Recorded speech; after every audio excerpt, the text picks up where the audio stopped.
O agro brasileiro se tornou um dos líderes globais na produção de alimentos, fibras e bioenergia. Em 5 décadas, a agricultura adotou práticas cada vez mais sustentáveis.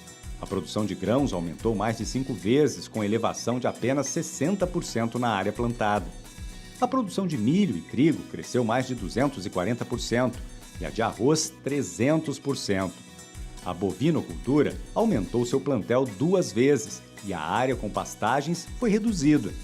A produção de leite saiu de pouco mais de 4 bilhões de litros para mais de 35 bilhões. A oferta de carne bovina e suína foi quadruplicada e a de frango cresceu 22 vezes. A produtividade do café aumentou 4 vezes em 25 anos. Nossa agropecuária é uma das mais eficientes e sustentáveis do planeta.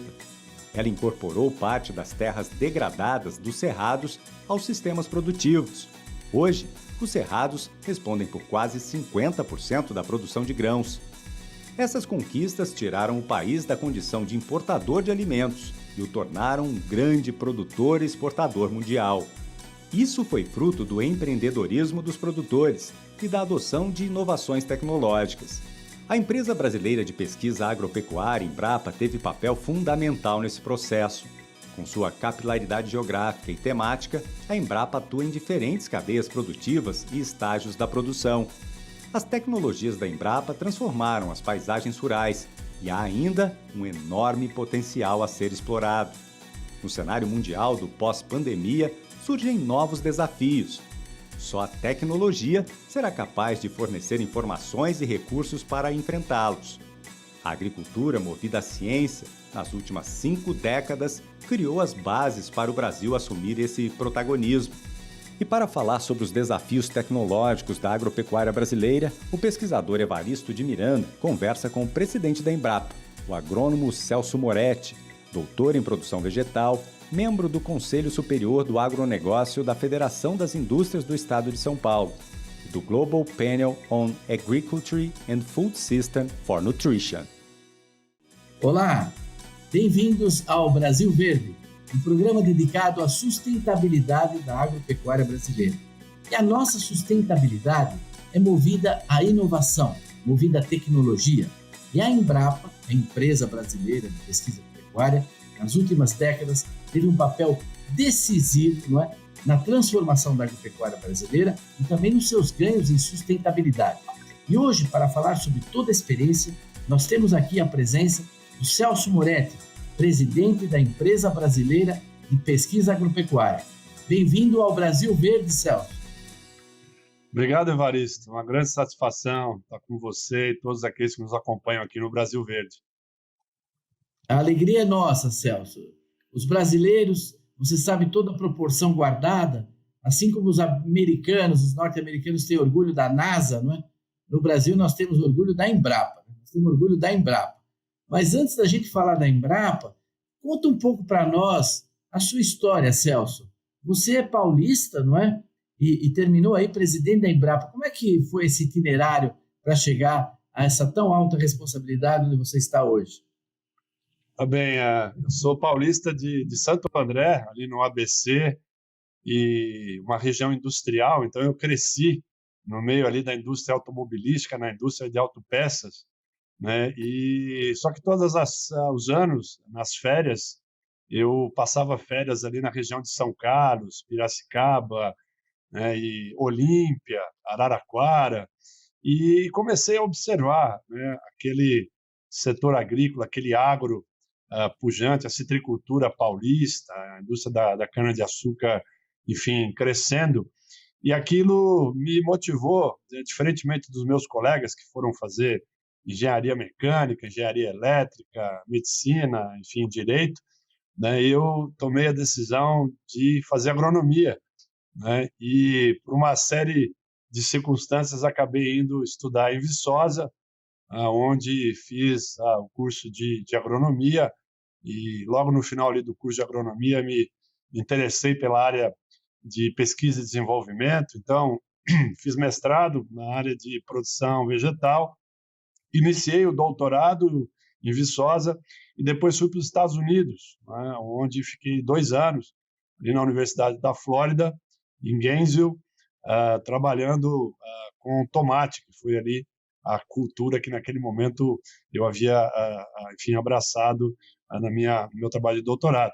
Eu já tinha, então, quando fui para os Estados Unidos, tinha passado no concurso da Embrapa para trabalhar aqui no Centro Nacional de Pesquisa de Hortaliças, que fica aqui em Brasília, que é um dos 43 centros de pesquisa da Embrapa, né, e voltando, dei início à minha carreira como pesquisador, e ali, por volta ali de 2005, 2006, eu comecei a me interessar pela gestão, então fui chefe do Centro Nacional de Pesquisa de Hortaliças, da Embrapa Hortaliças, durante 4 anos e meio. Depois vim aqui para a sede, onde liderei o Departamento de Pesquisa e Desenvolvimento e implementamos uma série de ferramentas para a transformação digital da gestão da Embrapa como um todo. Fui diretor de pesquisa e desenvolvimento entre 2017 e 2019, fiz uma série de treinamentos em gestão, inclusive um deles na Escola de Governo da Universidade de Harvard, na Harvard Kennedy School, e em 2019, em julho de 2019, cheguei à presidência da Embrapa, o que me honrou muito e me honra muito até hoje de estar conduzindo os caminhos da empresa, que é uma referência em todo o mundo, como uma das mais importantes instituições de geração de conhecimento e tecnologia para a agricultura tropical. Então, em poucos minutos, Evaristo, foi isso que aconteceu e me trouxe até aqui. Belíssima trajetória a sua, belíssima trajetória, acho que as pessoas têm ideia, né? Agora, uma pessoa que saiu lá de Santo André, né? Foi para Minas Gerais aprender agronomia e mineirices, né? Porque a nossa ministra, Tereza Cristina, aqui, ela disse que o pai dela disse que ela não tinha que ir para Exalc, ela tinha que ir lá para Viçosa, estudar em Minas, porque lá ela ia aprender agronomia e mineirices, né? Então você deve ter aprendido também mineirices, e aí vem toda essa sua belíssima trajetória como pesquisador, passando por chefia de centro da Embrapa, diretoria, vamos dizer assim, de ciência e tecnologia da Embrapa, para quem está nos assistindo, né? Foi o diretor da parte científica da Embrapa e hoje está na presidência da empresa, né? O nosso programa ele é muito focado na temática da sustentabilidade, e eu sempre coloco que hoje sustentabilidade é sinônimo de tecnologia. Se você não tiver tecnologia, você não consegue ser sustentável, também não consegue ser rentável. Se você não for rentável, você vai à falência, né? Quem está no vermelho não pode pensar no verde. Essas 3 coisas são quase sinônimos: sustentabilidade, inovação, rentabilidade. E essa tecnologia, a sustentabilidade, a Embrapa tem dado grandes contribuições ao Brasil sobre isso. Você podia talvez resumir assim um pouco, ou dar alguns exemplos para quem está nos assistindo? São pessoas de Belo Horizonte, Fortaleza, Porto Alegre, pessoas urbanas, né? Aqui não é um programa assim rural, tecnológico, é para eles terem uma ideia. Quais são as contribuições assim que a Embrapa trouxe, algumas delas, para a sustentabilidade da agropecuária brasileira, que você pessoalmente destacaria? Eu acho que essa questão da sustentabilidade, Evaristo, e todos aqueles que nos acompanham aqui no Brasil Verde, ela está no centro da agenda de desenvolvimento da agricultura brasileira, né? Eu poderia dizer, sumarizando, que nós tivemos 3 grandes ondas muito claras na agricultura brasileira, uma que foi de expansão, né, que, enfim, por exemplo, a soja entrou pelo sul do Brasil e hoje é produzida acima da linha do Equador, e isso tem ciência, né? A gente fala que a agricultura é movida à ciência, a agricultura brasileira é movida à ciência. Então, essa foi uma primeira onda. A segunda onda foi uma de aumento de competitividade, então, com tecnologia, com melhoramento genético, com geotecnologias, né? A agricultura brasileira, a pecuária, o setor florestal se tornaram mais competitivos, e a gente vive agora, isso que é muito claro aqui, Evaristo, uma terceira onda, que é a onda da sustentabilidade da agricultura brasileira, né? Olha, eu poderia citar vários feitos, né, da agricultura brasileira na direção da sustentabilidade. Eu vou pegar 3 exemplos, né? O primeiro, né, é o plantio direto.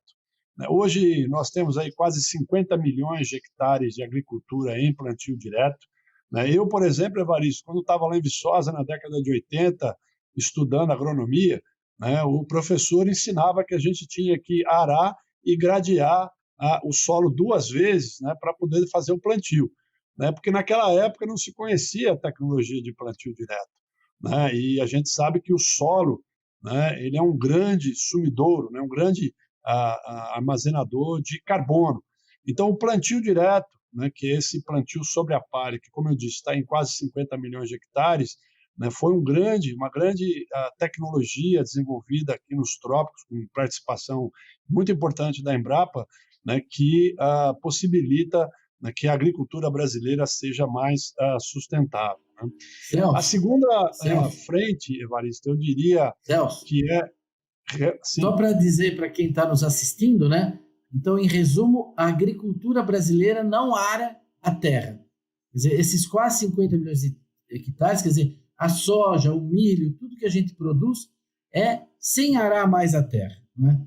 Não gasta combustível, não revolve o solo, a gente faz o plantio direto na palha e nisso a Embrapa tem uma contribuição muito grande e realmente conserva muito para o meio ambiente, é muito extraordinário esse avanço nosso. Lá fora eles nem acreditam, né, que a gente faz agricultura sem arar a terra, né?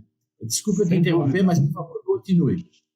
Não, sem dúvida. Eu acho que é importante essa sua ponderação, porque, veja, além de nós aprisionarmos o carbono no solo, né, nós estamos mantendo a umidade do solo, quer dizer, que facilita o desenvolvimento das raízes das plantas, né, reduzimos a erosão, né, quer dizer, nós estamos protegendo o solo, além de contribuir com a mitigação da produção de gases de efeito estufa. Então, realmente, isso é um grande feito da agricultura brasileira. Acho que o segundo ponto aqui, Evaristo, e a todos aqueles que nos assistem aqui no Brasil Verde, é realmente o uso de um exército de micro-organismos, né, que estão trabalhando, né, de forma sustentável, né, para o benefício da agricultura brasileira. Né? Então, para quem não conhece, mas hoje o Brasil produz 37 milhões de hectares de soja, 37 milhões de campos de futebol de soja, usando bactérias que são risóbios, que têm a capacidade de pegar o nitrogênio que está na atmosfera e entregar, né, para a planta de soja. Só para você ter uma ideia, Evaristo, ano passado, essa tecnologia ela contribuiu para que o Brasil, né, deixasse de emitir mais de 100 milhões de toneladas de CO2 equivalentes na atmosfera. Porque se a gente não usa essa bactéria, nós vamos ter que comprar adubo nitrogenado para a produção de soja. E o adubo nitrogenado ele vem, né, do combustível fóssil, ele vem do petróleo. Então, só com essa tecnologia, primeiro nós economizamos com importação de nitrogênio, e nossos cálculos da Embrapa só no ano de 2020, nós economizamos 28 bilhões de reais para o Brasil. Então, veja, eu vou repetir esse número aqui. 28 bilhões de reais foram economizados pelo país, o país deixou de gastar, eu digo o país, quer dizer, o agro deixou de gastar 28 bilhões de reais com importação de adubo nitrogenado. Né? E nós, por utilizarmos uma bactéria, né, um conjunto aí de bactérias risóbios, nós deixamos de emitir 100 milhões de toneladas de CO2 equivalentes na atmosfera. Então, essa é a segunda perna, vamos dizer assim, o segundo pilar, né, dessa sustentabilidade. E o terceiro, né, para não me estender muito aqui, Evaristo, são os sistemas integrados. O sistema de intensificação sustentável, de integração lavoura, pecuária e floresta, que hoje já ocupa 17 milhões de hectares em todo o Brasil, mais de 80% ainda a integração lavoura e pecuária, mas que possibilitou que no ano passado a Embrapa, junto com o setor privado, colocasse no mercado a carne carbono neutro. Ou seja, é a carne que é produzida num sistema onde o metano, né, que vem ali do arrotozinho dos bois, né, ele é neutralizado, né, pelo componente florestal, né, e pelo componente da lavoura, né, de tal forma que, ao final, né, todo o metano, todo o carbono que foi ali produzido, ele é neutralizado, né, pelos outros componentes dos sistemas integrados, o que possibilita que nós que possibilitou que nós colocássemos no mercado a carne carbono neutro. E vem mais por aí, viu, Evaristo? Tem outras culturas que vão se beneficiar dessa mesma lógica, dessa mesma tecnologia. Em suma, né, são aí 3 grandes feitos do agro brasileiro que contribuem para esta sustentabilidade. Muito bom, muito bom. Quem assiste regularmente nosso programa sempre vê menções à Embrapa. É difícil um programa, eu trago muitos produtores aqui em geral, né, em que as pessoas não apresentem a contribuição da Embrapa, não agradeço, até às vezes estão engajados em programas, e nós já vimos, tanto na parte da fixação de nitrogênio com bactérias, vários produtores aqui de soja já comentaram sobre isso, porque nós não paramos no tempo, né? A gente continua desenvolvendo bactérias mais eficientes, mais adequadas para vários tipos de solo, precisa inocular isso em todas as sementes que são plantadas, etc. Então, e também na integração lavoura-pecuária já veio exemplos aqui maravilhosos de produtores com resultados muito surpreendentes, inclusive lá no Araguaia, né, integração lavoura-pecuária com abelha, com produção de mel em grande quantidade. Já tivemos aqui assim, um bom panorama, e acho que você fez uma boa síntese, né, dessa situação. Agora, fala um pouquinho para nós desse exército, né, que você comanda, quer dizer, a Embrapa, você disse no começo, são 43 centros de pesquisa. Celso, isso aí dá muito trabalho para você ou não? Dá trabalho, mas é um trabalho prazeroso, viu, Evaristo, e muito gratificante, né? São 43 centros de pesquisa em todo o território nacional, de 4 graus de latitude norte, lá em Boa Vista, quer dizer, nós estamos falando do hemisfério norte, né, onde nós temos um centro de pesquisa, que é a Embrapa Roraima, a 32 graus de latitude sul, aqui em Bagé, né, no sul do Brasil, na divisa com o Uruguai, né, do Rio Branco, no Acre, né, a Campina Grande, no outro extremo leste agora do Brasil, né, em Campina Grande, a nossa unidade é Embrapa Algodão. São 8.100 colaboradores, 2.200 pesquisadores, a maioria deles com PhD nas melhores universidades do Brasil e do mundo, um portfólio de 1.020 projetos distribuídos em 34 temas de grande relevância para o agro brasileiro, né? Então, todas as cadeias produtivas que são estratégicas para o agro, né? Grãos, né? Soja, milho, trigo, arroz, feijão, carne, leite, fruticultura, florestas nativas, florestas plantadas, mudanças climáticas, agricultura irrigada, enfim, é um portfólio de projetos. E o nosso negócio, Evaristo, né, em toda essa operação complexa, o nosso negócio é prover soluções para resolver os problemas da agricultura brasileira. Então, a Embrapa ela tem essa nobre missão, né, de todo o trabalho que é feito em toda essa estrutura para os nossos pesquisadores, nossos colaboradores, tem como objetivo único levar soluções para resolver os problemas do agro brasileiro. Bom, você fez agora uma colocação que eu acho muito relevante, né? Às vezes as pessoas me falam, mas antes da Embrapa não tinha pesquisa? Não, tinha bastante pesquisa. O Ministério da Agricultura tinha mais de 70 campos experimentais. Então tinha pesquisa e havia também pesquisa nas universidades, mas é o que a gente chama, a Embrapa ela faz pesquisa com propósito, né? Pesquisa direcionada para resolver um problema. Quais são os problemas do feijão? Ela vai procurar soluções. Problemas do tomate, ela vai procurar. Então, é pesquisa com propósito, né? Com esse objetivo.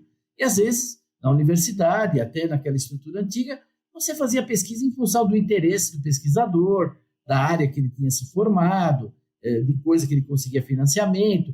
Então, você terminava com soluções em busca de problema, né? Então, tinha um monte de solução, ninguém usava, precisava procurar um problema para aplicar a solução.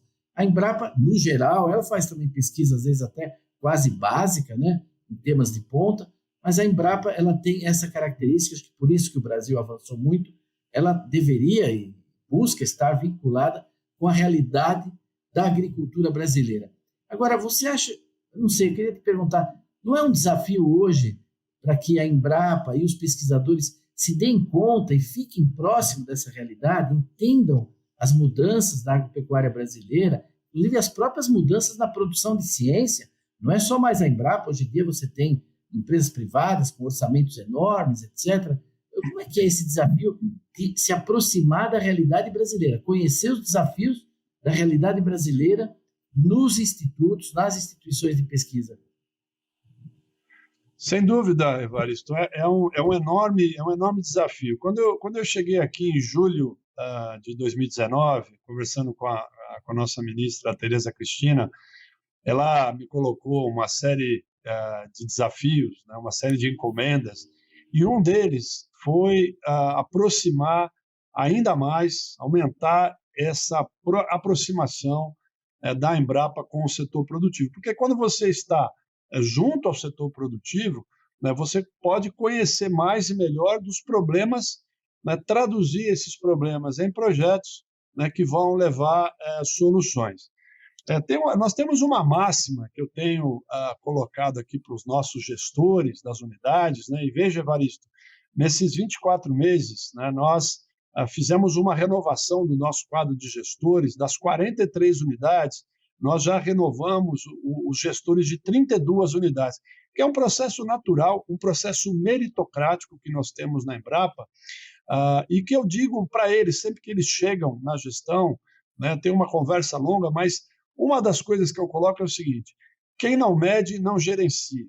Então, é muito importante, e nós fizemos, e temos feito isso na Embrapa, e perseguido isso na Embrapa de forma quase que obstinada, se definir indicadores e métricas para nós avançarmos nos trabalhos que fazemos. E quando nós chegamos aqui, e aí, né, indo direto aqui ao ponto, né, nós tínhamos apenas 6% da nossa programação que era desenvolvida em parceria com o setor produtivo, né? E eu entendo que havia um espaço, né, muito grande para crescimento. Então, nós definimos que até 2023, e eu apresentei isso para a ministra em 2019, nós definimos que até 2023 nós chegaríamos a 40% da nossa programação de pesquisa em parceria com o setor privado, né? Ou o setor produtivo, cooperativas, associações de produtores. Hoje mesmo recebi aqui, né, um representante de uma grande associação de produtores do sul do Brasil, né, e nós já saímos de 6%, Evaristo, em 2 anos já estamos com 25% da nossa programação vinculada ao setor produtivo.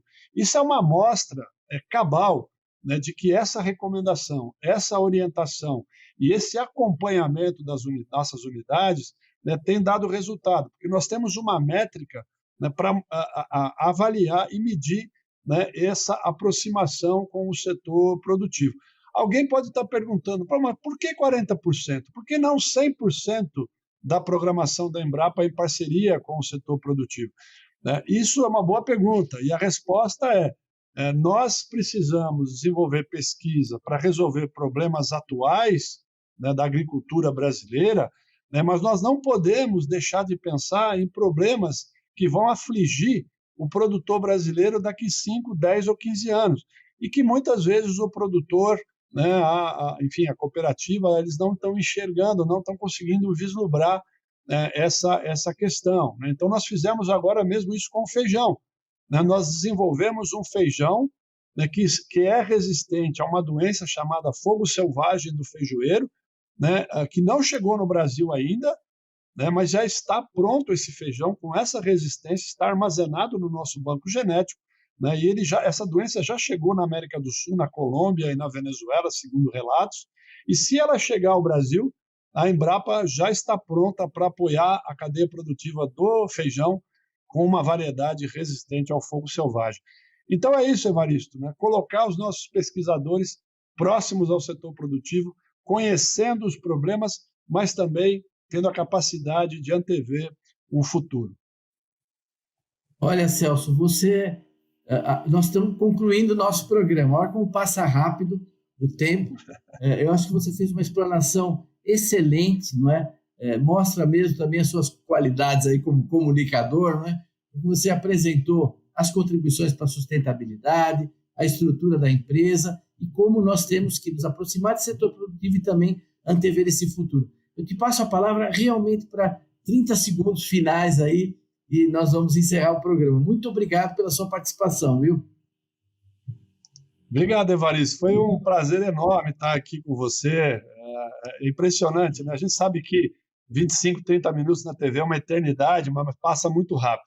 A minha mensagem final aqui, Evaristo, e todos aqueles que nos acompanham no Brasil Verde, é que eu não tenho dúvida que o Brasil vai seguir sendo o protagonista da produção de alimentos, fibras e bioenergia.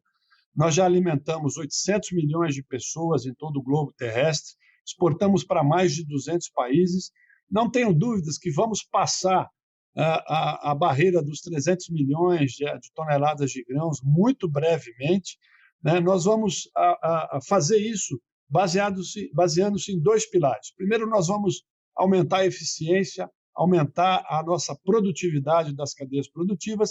E segundo, né, nós vamos transformar pastagens degradadas em agricultura, sem precisar, né, entrar na floresta para derrubar árvores, sem precisar, enfim, desmatar de forma ilegal, né, o nosso país. Então, o Brasil ele vai continuar sendo essa potência, né, e na base desse avanço da agricultura brasileira vai estar a ciência, vai estar a Embrapa e as instituições de geração de ciência, tecnologia e inovação.